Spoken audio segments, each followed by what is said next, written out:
I would have been in a ISRO doing the programs for all the spaceships and missiles and stuff like that. Wow. So I was actually struggling to really define what I am, what I can do, and what job actually suits me. And this was after your engineering? That's after my engineering. Oh.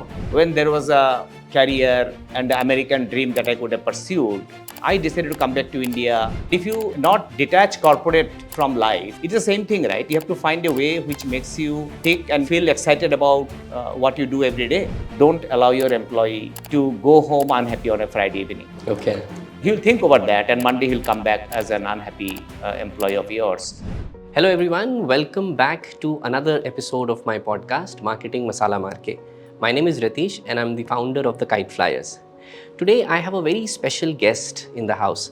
He's somebody who's a technologist by education, a business leader by profession, and a seeker at heart.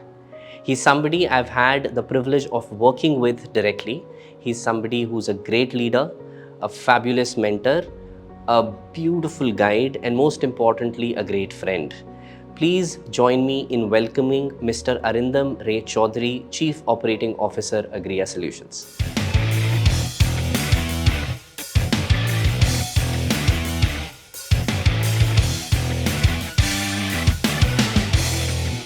Welcome Arindam, thank you so much. I know this has been long due. I've been chasing you and Yes. Fortunately, you've been able to take some time out. Welcome to Marketing Masala Maar Ke. I am absolutely honored and excited for our conversation. Same here.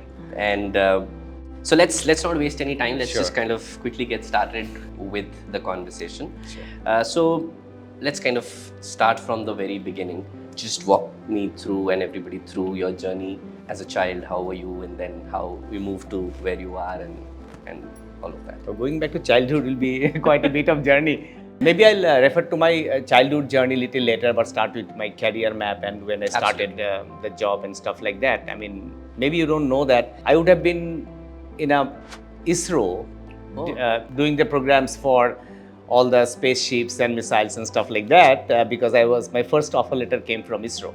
Wow. Yeah, which I of course did not join Okay. because when I passed out of my college, we were the first few batches of computer science and engineering, and I was able to make supercomputers by designing chips and the circuits and the program that run a computer. Oh. Right. So yeah, from there when I came out of the college, then ISRO had the offer, but I joined TISCO finally. Wow. Okay. Tata Steel. Tata was a big name, and that time TCS, Infosys were there, just coming up and building up their arms, and they are set up in India. But TISCO is where my first job started, in Jamshedpur. Okay. So, but I left it in 3 months because I found that, along with me, there are many other engineering discipline guys, and we were put into 1 year of training in computers. I said, I did for 4 years, why do I need a training again? So I left. Then I thought, let me be in the line of academics and learn and teach people. Okay. So Delhi IIT hired me as a professor.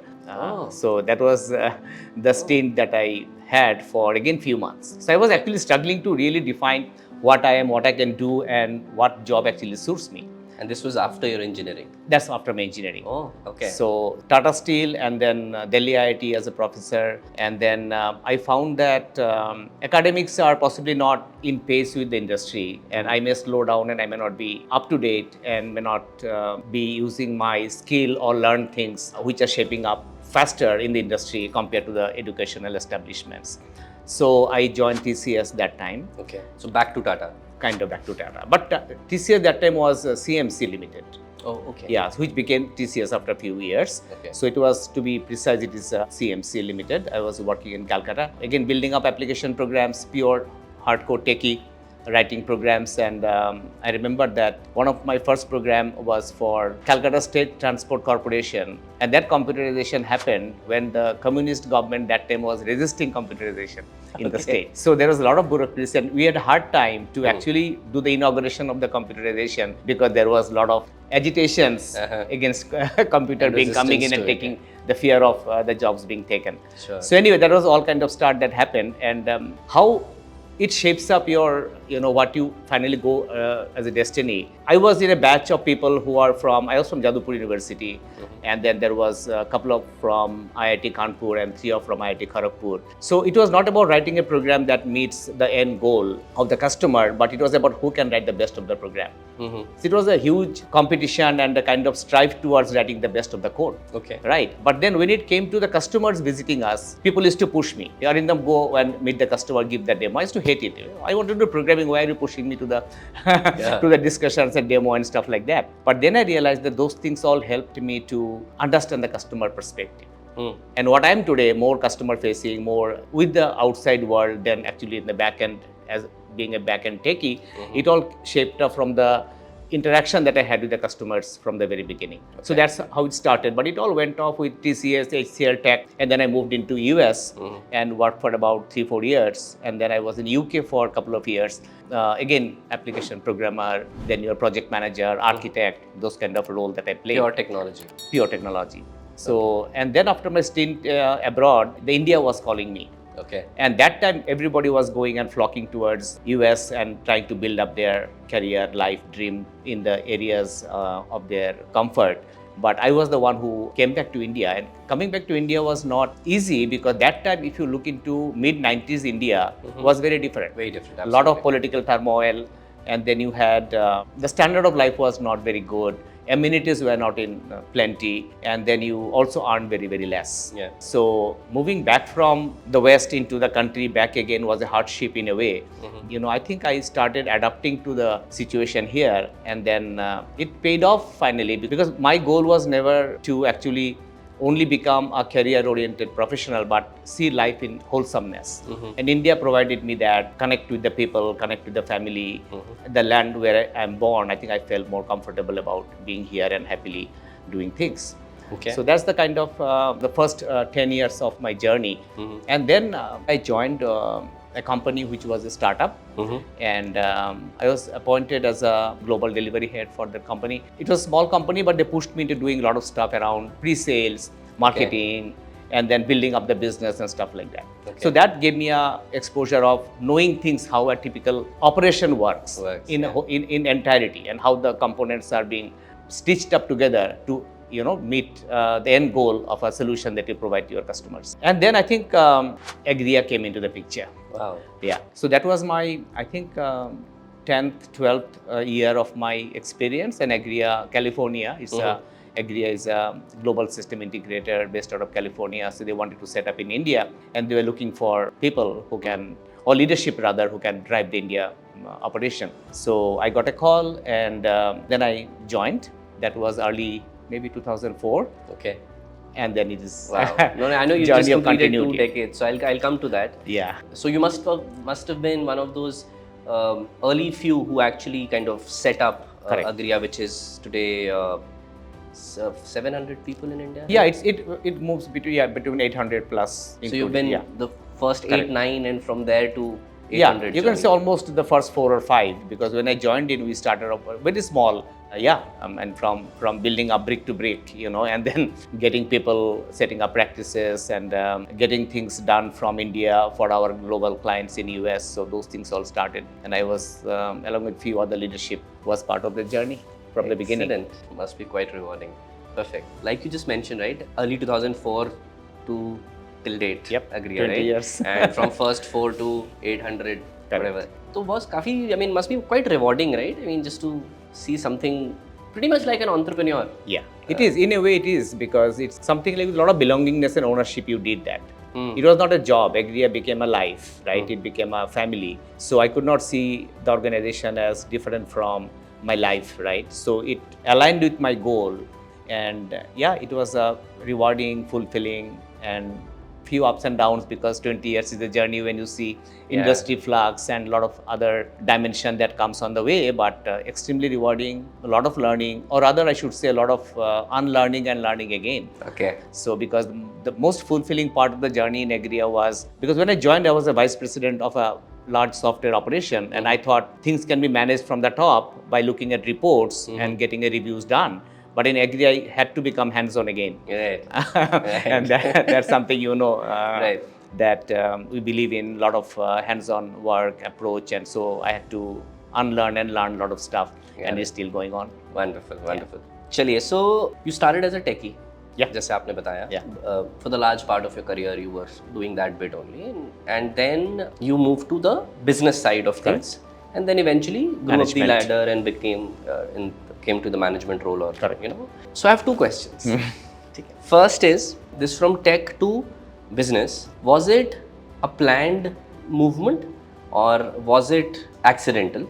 That's number one. And number two is obviously, which one do you enjoy more, because you kind of come from a pure tech background? So what, I mean, you're doing what you're doing is great. That's a great question, but see, I've never planned anything in my life as such that I have to get to a goal and set my life and my journey towards that goal. So it mostly happened, everything that has happened in my life, be it job or be it anything else, has been very naturally moving on from one to the other, environmental factors, and my destiny has driven me towards something. It was all about some signals, of course, came in and you picked it up and took the step and you went there. But it was not a design path. It was not a construct or a kind of laid out goal and then I'm traversing the path towards achieving something. No, it was not like that. It was more a natural progression. And of course, I'm enjoying it much more. The business and management, why I enjoy it much more is because I think technology is just a small component of a larger solution that you design.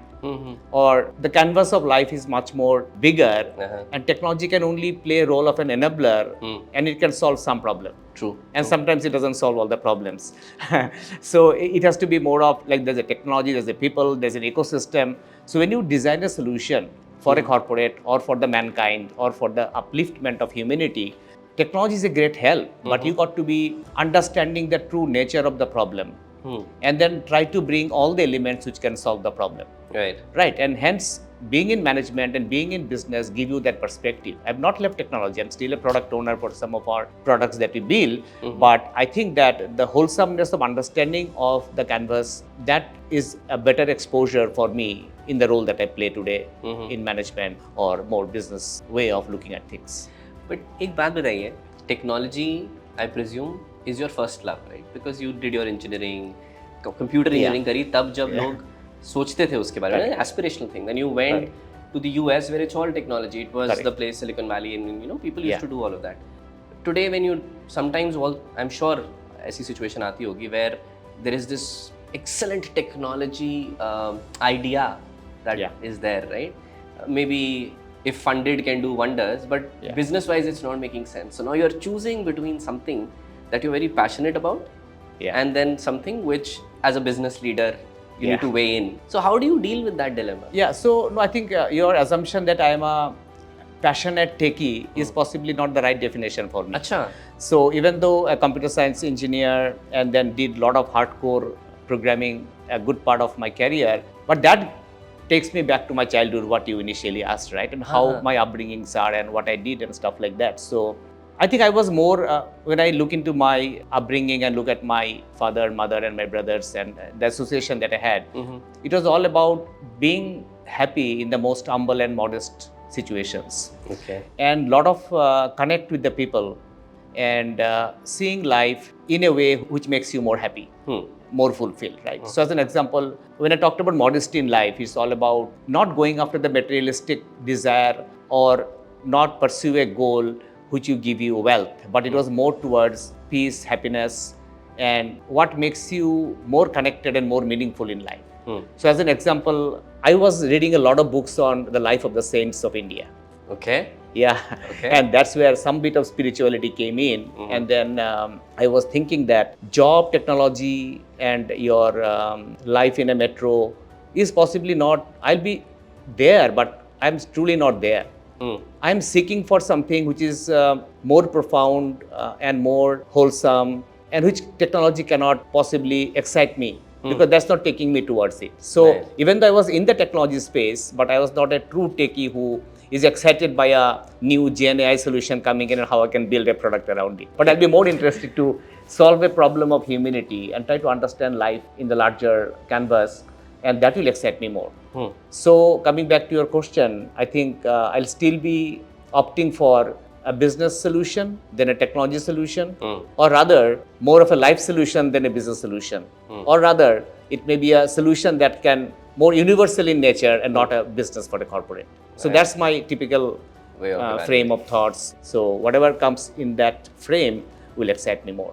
Wonderful, wonderful, very insightful. अच्छा, अब आप मेरे को एक चीज़ बताइए. In today's world, where when candidates are interviewed या कुछ भी होता है, so there's this lot of question on stability, loyalty towards a company, etc., right? And then there is this, if you ask people who have had longer stints, like 4, 5 years, 6 years. I mean, I had 6 years at AgreeYa. So, people say ki, I've done enough in that company. I know how it works. I know everything. Yeah. So there is nothing Exciting. more to learn, so to say. Correct. And nothing exciting. I mean, if you have to put it that way.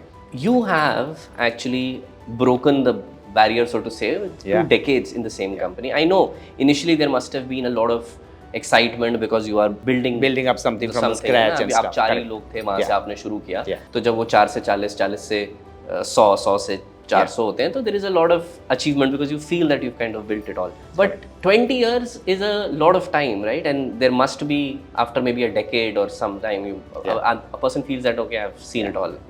There are plenty of fishes in the sea, as we call it. Tell me, Ratish, 20 years, if you look into not AgreeYa or organization, look at life. You are doing the same thing. You get up in the morning, you drink water, you have your breakfast, you do something, then you meet your friends, families, spend time with people that you like, and then you go and sleep. Are you bored with 20 years? You will not possibly, right? You find ways which makes you still going and with excitement. Right. And if you not detach corporate from life, it's the same thing, right? You have to find a way which makes you tick and makes you feel excited about what you do every day. Right. Talking about AgreeYa, I think there was never short of excitement in terms of picking up new roles and doing business in a different way. There's always the transformation that is going on in the organization. Okay. So it's not a startup excitement, then it dies down, but it has been, we have been able to retain a culture which is all the time very dynamic, transforming, and changes are always there. Okay.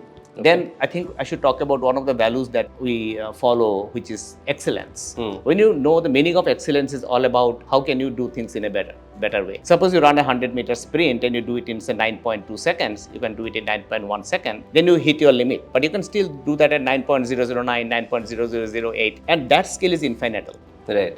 So in that infinite scale, you can always do something better, which means that if you believe that the next day when you start the day, you actually has an excitement to do something in a little better way. And that itself is a driver for your motivation and excitement. And if you take life as such, you will see that if you die every day, I die from Ratish, I die from the camera, I die from my family, I die from my job. The next day, actually, I'm reborn and look at everything with a fresh perspective, which is basically going into discovering everything with a fresh pair of eyes and a mind, and with a childlike excitement to see things and embrace that as a joyful event in your life. So that philosophy never makes you feel bored with anything that you do. So 20 years is an easy thing. I think I'll tell you a story about, there was a guy, 2 guys actually, they were all meditating and trying to achieve moksha and God and stuff like that. So one of the saint was passing by, and then the first guy, he asked the saint that, how long will it take for me to attain moksha or salvation? He said it will take about 10 lives. Sure. You have to live 10 lives to attain that. So he said, oh my God, then there is no point. So I'll never see that. I'll not remember even my past life. So I'll see. He dropped his rituals and all that he was doing, and then he went off. The second guy also asked the same question. He did the same answer. It will take about 15, 20 life to actually go there. And he was dancing in joy. He was dancing, oh my God, you are saying that I'll attain that in 20 years? That's great. So he was dancing in ecstasy. He was happy.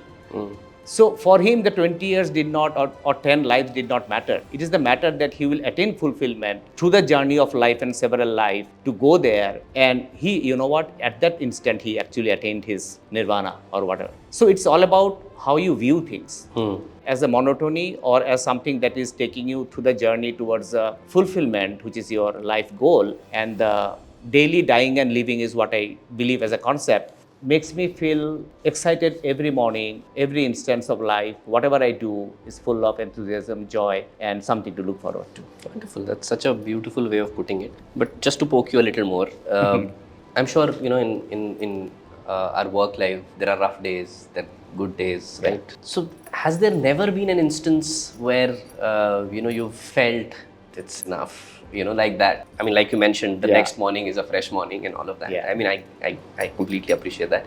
But kabhi to, I mean, that's a little strange because the answer that you'll not expect is that, possibly no. I never felt that way. There may be a momentary disruption or a state of mind which makes you feel unhappy, agitated about something, but that's a fleeting moment. I'll not count that as that I was unhappy, because if you are in a problem or in a trouble or in a kind of state of anger or disappointment, and if it goes away quickly in few seconds or minutes, I don't count that I was unhappy that day. of course, right? So it was that kind of reaction, but I've learned to respond and not to react. Reaction is what you actually built in, and then you are conditioned and you are actually suffering from that. But if you respond, you are more prudent and you are actually jumping to the solution space from the problem space. So if you have a problem coming on to you, instead of dealing with the problem, you should find out the possible solution path and jump into one of the solution path. And then you are not unhappy anymore because you are working towards positively in a kind of different option that is in front of you. Right. So that's the philosophy. And going back last 20, 30, 40 years of my life, I think I don't recollect when I was angry. Ever. I also mean, don't recollect. yeah. So it's strange, but I think I know that moment did not come when I felt that, this is enough and I should quit or I should change or I should do something different.